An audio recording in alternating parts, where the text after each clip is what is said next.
Welcome back to our channel. तो आज हम पढ़ेंगे सेल के बारे में। सेल का कॉन्सेप्ट हम समझेंगे, सेल का डिस्कवरी हम समझेंगे, सेल क्या होता है समझेंगे, सेल के बिना हम रह पाएंगे या नहीं, या फिर लिविंग कहलाएगा या नहीं, इसको हम समझेंगे।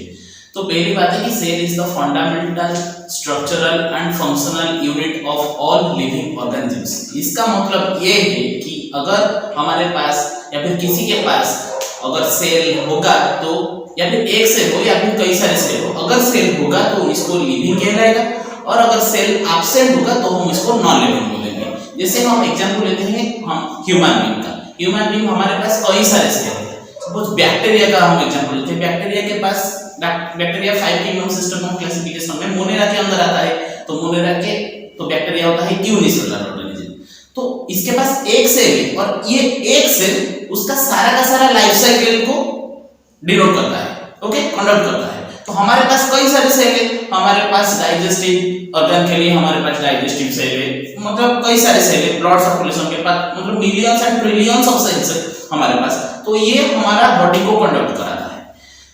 ठीक वैसे ही वायरस को हम बोलते हैं it's neither living nor non living, मतलब इस लगभग नॉन लिविंग ही होता है वायरस, क्योंकि virus is a non cellular organism. Virus के पास एक भी सेल नहीं है, इसीलिए हम इसको ऑर्गेनोप्लांटिंग बोलते हैं। जैसे लाइकेन के बारे में भी होता है, प्रायन, वायरोइड, ये सब नॉन लिविंग होते हैं क्योंकि उनके पास सेल है। तो ये सेल से बनकर हमारा टिश्यू बना हुआ होता है, टिश्यू से ऑर्गन, ऑर्गन से ऑर्गन सिस्टम, ऑर्गन सिस्टम से ऑर्गेनिज्म, ये सब बना हुआ होता है। तो सेल का डिस्कवर कौन किया था?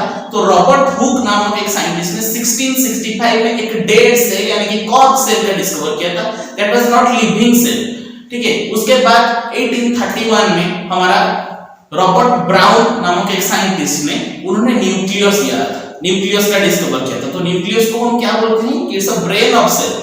उसके बाद एंटन वॉन लीवेनहॉक साहब ने लिविंग सेल पहली बार देखे थे, डिस्कवर किए थे, ठीक है।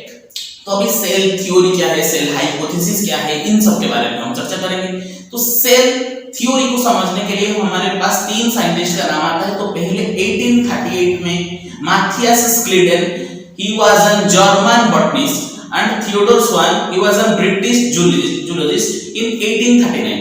इन दोनों ने मिलकर सेल हाइपोथेसिस सेल थ्योरी दिए थे। सेल हाइपोथेसिस सिर्फ स्वान साहब ने दिए थे।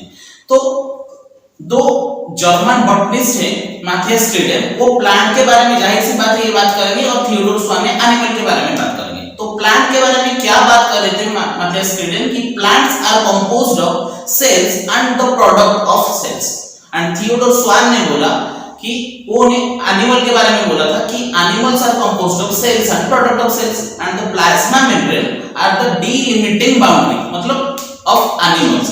मतलब एनिमल सेल के पास ना तो सेल वाल एब्सेंट है एनिमल के पास ना, तो सेल वाल एब्सेंट, तो इसलिए plasma membrane is the delimiting boundary of animal cell. लेकिन उनके बारे में एक डिमेरिट आ गया कि उन्होंने ये नहीं बता पाया कि सेल कैसे प्रोड्यूस होते हैं। तो 1855 में एक और साइंटिस्ट आए थे रुडोल्फ विर्को, उन्होंने बोले थे कि ओमनिस सेल्यूला ई सेल्यूला। इसका मतलब ये है कि cells are composed of pre existing cells, cells अपने पूर्व सेल से बना हुआ होता है। तो बस ऐसे ही जानकारी के लिए हमारे चैनल को सब्सक्राइब करिए और मिलते हैं अगले वीडियो में।